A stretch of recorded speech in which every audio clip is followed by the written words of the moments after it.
Oi, gente! Hoje a gente vai dar início à aula de recursos humanos, que nada mais é que a segunda parte de gestão de pessoas.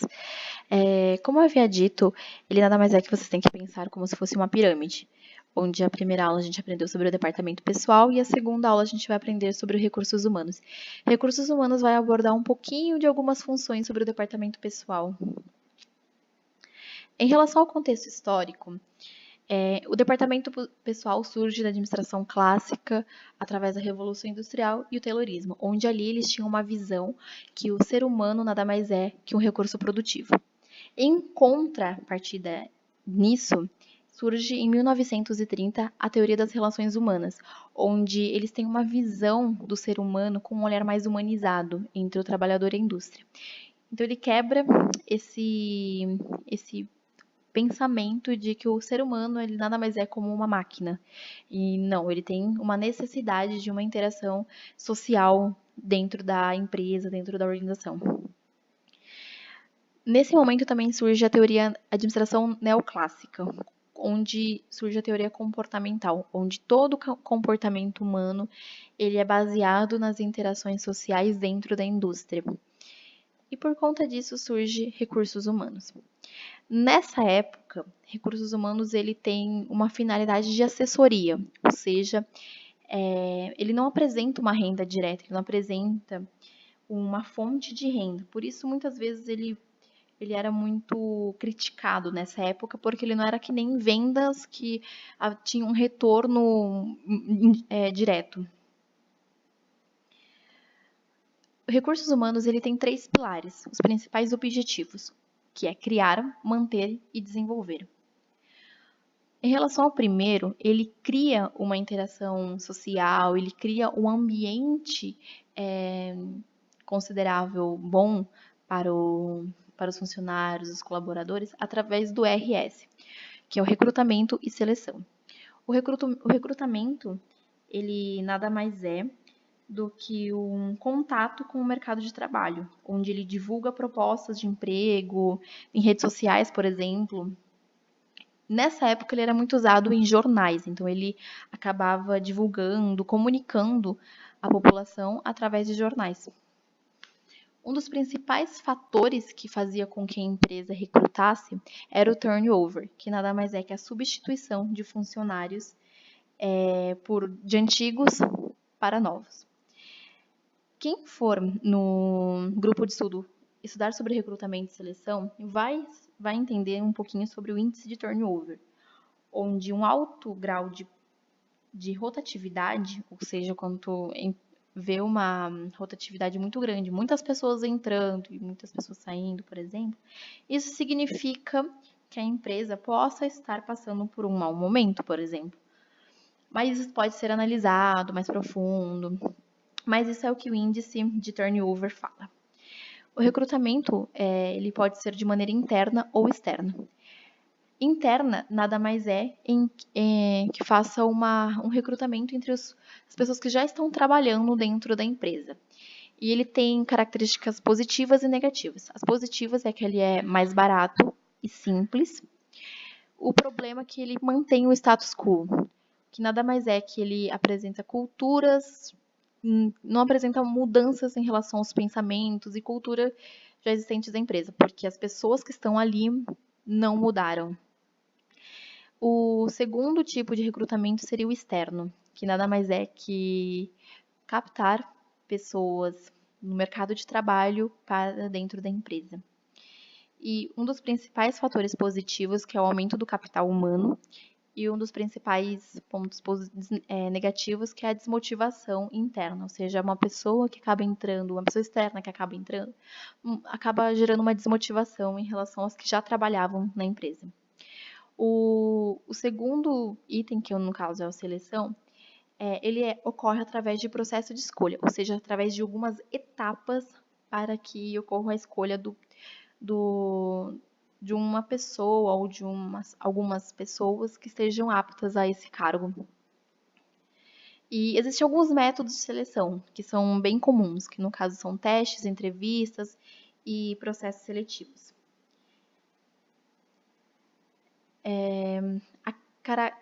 Antes disso, Na seleção, a gente precisa caracterizar algumas etapas. Por exemplo, as características do cargo. Ou seja, quais são as características daquele cargo que os candidatos irão se candidatar. A segunda é caracterizar as atividades que esse candidato irá exercer dentro da empresa. Logo em seguida, mostrar e entender o grau de responsabilidade e de autoridade que essa pessoa irá ter dentro da empresa. E por último, eles têm que criar uma persona, onde nada mais é que criar um avatar desejável de um possível selecionado desejável. Ou seja, você pegar e destacar mais ou menos características que você gostaria de que esse candidato tivesse. O segundo pilar nada mais é o manter, ou seja, uma manutenção dentro que o RH tem como objetivo. Ele visa incentivar e recompensar os colaboradores para que eles se mantenham dentro da organização. Ele se divide em duas partes, que é a segurança de trabalho. Como eu havia dito, no departamento pessoal eles não tinham nenhum cuidado em relação à saúde, em relação à segurança do trabalho. O RH, ele vê a necessidade disso. E por conta disso surge a segurança de trabalho, onde eles visam ter um ambiente seguro e saudável para todos os colaboradores e funcionários. A segunda função em relação a manter é as recompensas financeiras, onde elas podem ser diretas ou indiretas. A direta nada mais é que uma remuneração além do salário base do funcionário. A indireta, por exemplo, pode ser o 13º salário. A recompensa total, ele é uma equação aqui. A recompensa total significa que é o salário básico, mais os incentivos, mais os benefícios. Os benefícios nada mais é como, por exemplo, vale-refeição.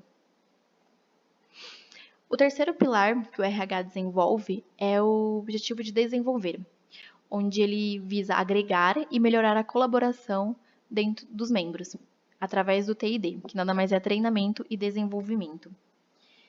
Em relação ao treinamento, ele é de maneira mais atual, ou seja, mais presente, onde ele visa desenvolver as pessoas naquele cargo que elas já atuam naquele momento da empresa. O desenvolvimento, ele visa o futuro, ou seja, desenvolver as pessoas para um cargo futuro. O treinamento pode ser de maneira reativa ou proativa. Elas surgem de maneira reativa ou proativa. Em relação à reativa, os colaboradores eles reagem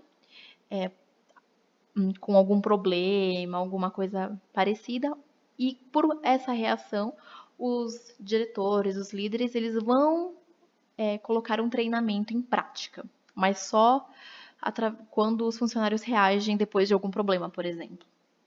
O proativa, os líderes, os diretores, eles eles percebem que futuramente vai haver uma necessidade, eles veem também uma necessidade de melhoria momentânea. Então, eles acabam criando um treinamento em relação a isso.